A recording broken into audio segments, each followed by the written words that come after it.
Today we are going to see the seventh word in the Durga Stotra, Durgatoddhaarini. There are two words in here, Durgatoddhaarini. Uddharini, we were just saying, means savior. Ud plus dhru, uddharati, uddharayati. That means to raise somebody out of difficulty, pull somebody out of difficulty. Even in Hindi we say uddhar kiya. जैसे रामायण में भगवान राम ने अहिल्या का उद्धार किया, वो शिला बन के पड़ी थी, उनका उद्धार किया. So that kind of drastic upliftment of somebody out of difficulty is uddhar. So Durga is uddharini. She is a savior of what? Durgata, Durgatanam. That is how I would dissolve it. So of the Durgata, what is Durgata? Dur is bad, we have seen. Somebody, and Gamagata, approach to reach. Somebody who has reached a bad situation, downtrodden, somebody in calamity, somebody in distress. That kind of person, Durga is so compassionate that she is the person who can elevate the person, raise that person, and save that person. So Durga, Mata, is a savior of the downtrodden, of somebody who is in calamity, somebody who is in a bad shape. So that describes the compassionate nature of Durgama, Durgatoddhaarini. So anybody who is in difficulty, who is in distress, can take solace in the fact, okay, I have somebody. I have full faith in Durga Mata. And because I have full faith in Durga Mata, she is the one who is capable of pulling me out of this difficulty. It can be mental difficulty, any kind of difficulty, because faith is a big thing, Shraddha. If you have a total Shraddha, that miracles can happen. And so Durga is Durgatanam Uddharini. She is the savior of the downtrodden, of somebody in the difficulty. That is the compassionate, divine compassionate nature of Durgama. Next word we have is, and at this point, I would like to bring in a couple of points to highlight this explanation. You see, in life, we all make mistakes. We all have limitations. We all fail knowingly and unknowingly also. Sometimes we don't even know we have made a mistake, and we are walking with full conviction that this is the right path. Sometimes we know that, look, this is not the correct thing to do. Kya karenge? Just quietly, nobody is watching. Kar lete hain. Sometimes, somewhere in the back of the mind, somebody is feebly trying to call out, hey, perhaps what you're doing is not right. That feeble voice of conscience. And we walk the other way, we look the other way. In whichever way, we make mistakes. And these mistakes take us away from the original direction we are supposed to go. If we continue on this direction, because it appears nice, it feels nice, we are going to land up in a ditch. And the mother knows that, yes, this is a problem. So she reaches out and pulls us back. Initially, she gives us a nudge. Then initially she gives us a call. She calls out. Then she gives us a nudge. If not, then she gives us a stronger nudge. If that doesn't work, she blocks our way and forces us to go in the other direction. She just literally, using a crane, lifts us out and dumps us into a different direction. And we feel, hey, what is happening? I wanted to go this way. But no, my dear, you wanted to go this way, but you had to go in a different direction. You had started off in a different direction. And if you go this way, you are going to go away from your goal. And a compassionate mother will not allow that. After having lifted you out, she ensures that you walk the path. I remember once, at one point, Swamiji had said, suppose the child has got pneumonia. And the child keeps saying, I want to eat ice cream. I want to eat ice cream. Will the mother, out of her compassion and love, give the child ice cream? No, she will not. And if the child does not listen, what will she do? She might also give him a bit of a slap. Fair enough. The child gets a shock, either out of fear or out of, oh, my mother has said something and I'm not listening. She is saying something right. And then we correct ourselves, course correction. This is what she does. But when we have actually fallen into the ditch, we can't really do any course correction because we have landed into the ditch. If there was anybody else who would say, come on, I've been telling you, you have not listened. It's your life after all. And we could stop caring. It is at this point when all help has vanished, all scope of individual effort is over. It is at that time that suddenly from nowhere an arm comes, pulls us up and plonks us on the right path. That is Uddharini. Durgatoddhaarini. If you are in Durgati or if you have become a Durgat, whichever way, she uddhars you, for lack of a better word. Because that is what mother is. But she will do only for those who are connected to her. That is what is our duty. That she cannot do for us. She will not do for us. We have to maintain that connection and that faith and that trust. And then miracles happen.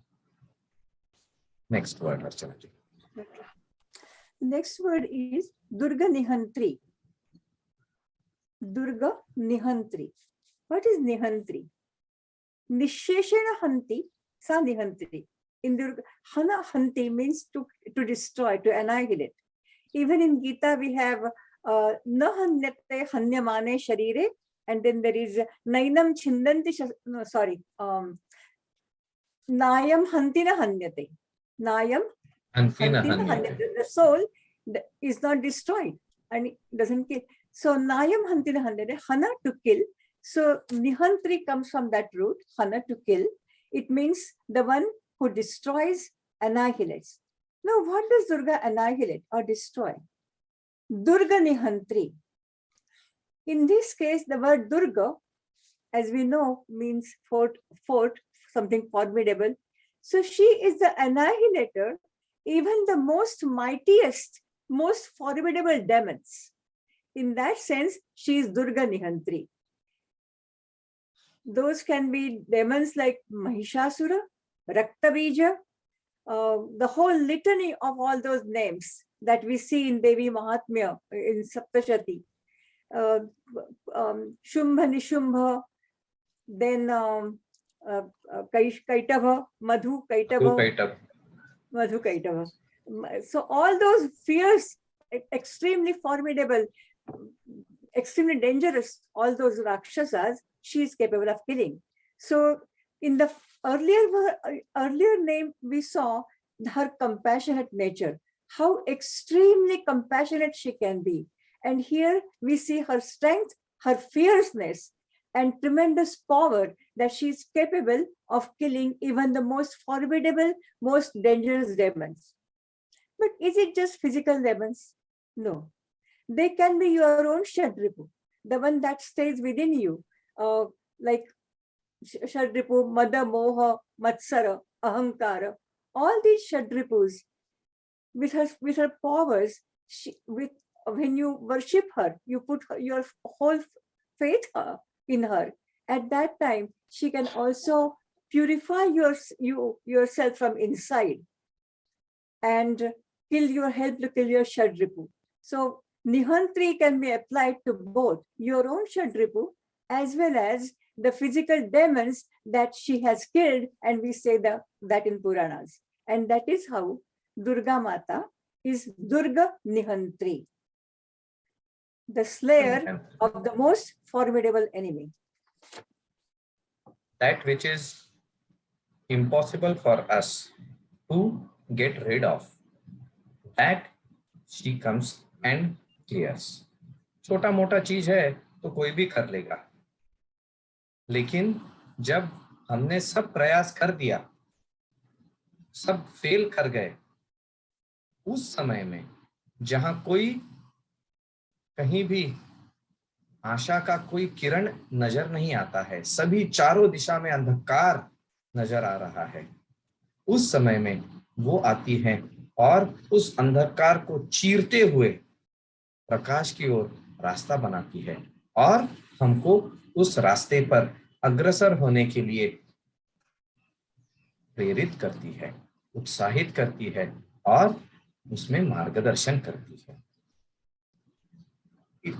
In this journey, there are hardships, there are difficulties because we are using too much of our gray matter.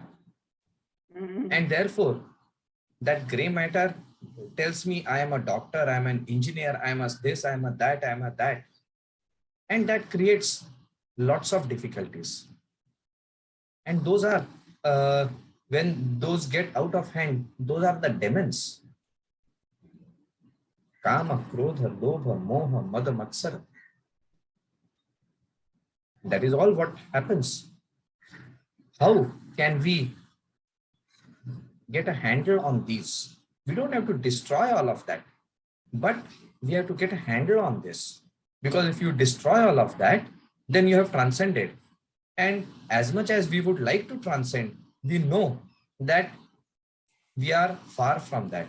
So first thing, we have to get a handle on it. How do we do it?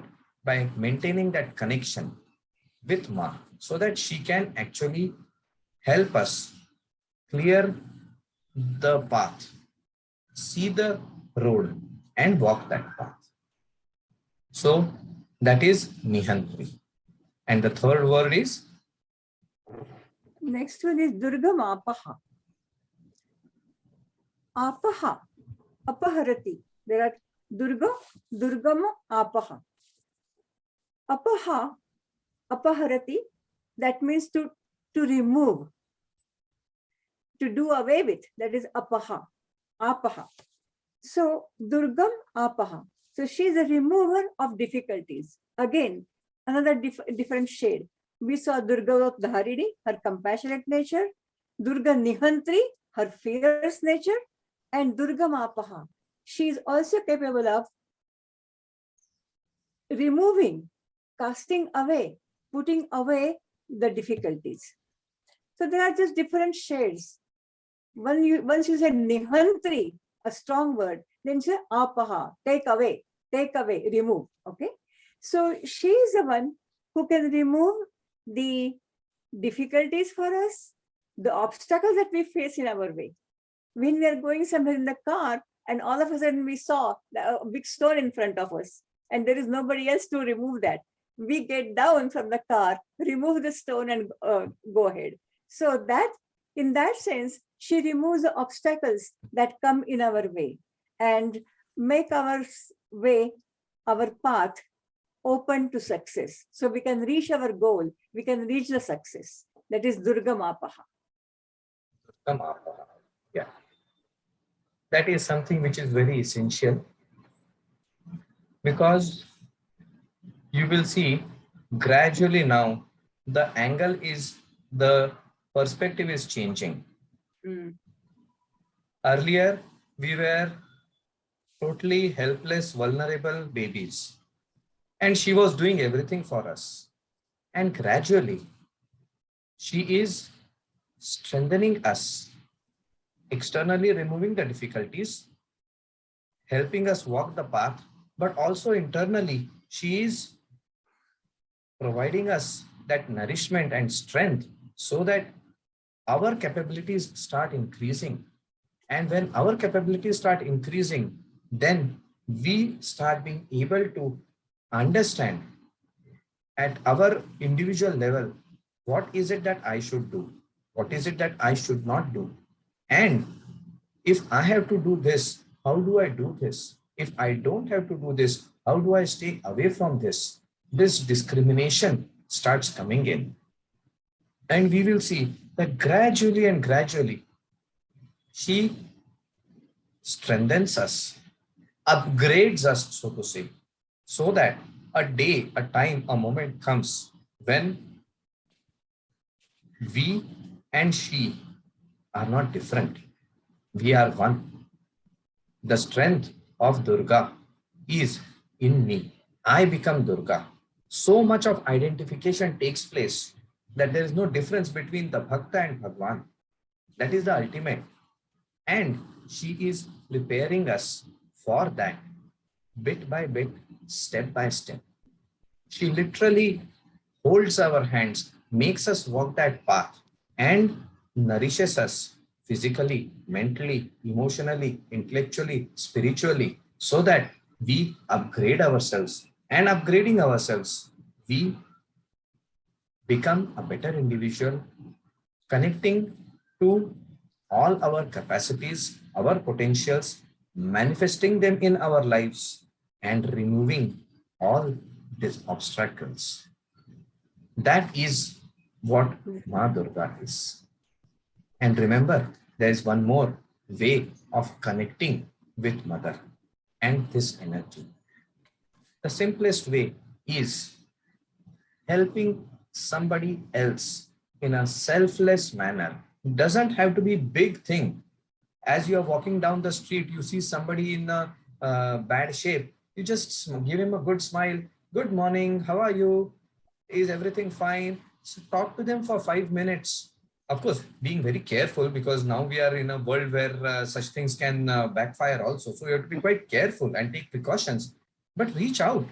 Who knows? That person might be on the brink of something, doing something drastic.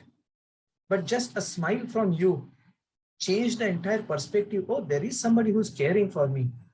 And remember, when something like that is happening, you know, in the beginning of the session, we had spoken of those 24 gurus, and that divine energy works through different areas to teach us something. Perhaps we become a medium for that energy to help that person. She is Uddharini, right? She wants to do Uddhar of that person. Let me offer my hands, my heart, myself, so that Ma, you can do whatever you want. The moment we start doing that, my problems start going away, because we are doing all of this so that Ma comes to me. But when I am doing this, she has already come to me, because when electricity flows through me, it transforms me also. It doesn't leave me just as it is. It transforms me. That grace comes, transforms me, and helps others. So if you have difficulties concentrating, connecting, knowing, forget it. Don't even worry about it. Just one, you know, there was that saying, one good action a day, and it transforms your entire life. Why? Because when you are doing a good action, socially, yes, you are doing something, but on a spiritual note, on an individual note, you are connecting and you are allowing yourself to be used as a medium for the divine energy. सामने वाले का भला होता ही होता है, मेरा भला हो जाता है. I get benefited because that breakthrough which I was not able to get in my life due to my limitations suddenly starts getting clear. That is what is very important, and let us keep this in mind. And we will conclude today, and we shall meet once again tomorrow, so that we can get a different perspective. And it was requested last time that the mantras be shared. I will be doing that. I will be putting those mantras so that you can read the mantras yourself. I will put it into the group so you can download it, take a printout so that you can read it comfortably while we are doing the chanting. Okay. Namo Narayan. See you tomorrow. Swamiji. Thank Namo you. Narayan. There have been some questions. Namo Narayan, everybody. There have been some questions which have been put in the chat. We will try to pick them up tomorrow. Okay. Namo Narayan. Namo Narayana. Tomorrow. Thank you, Archana ji. Thank you.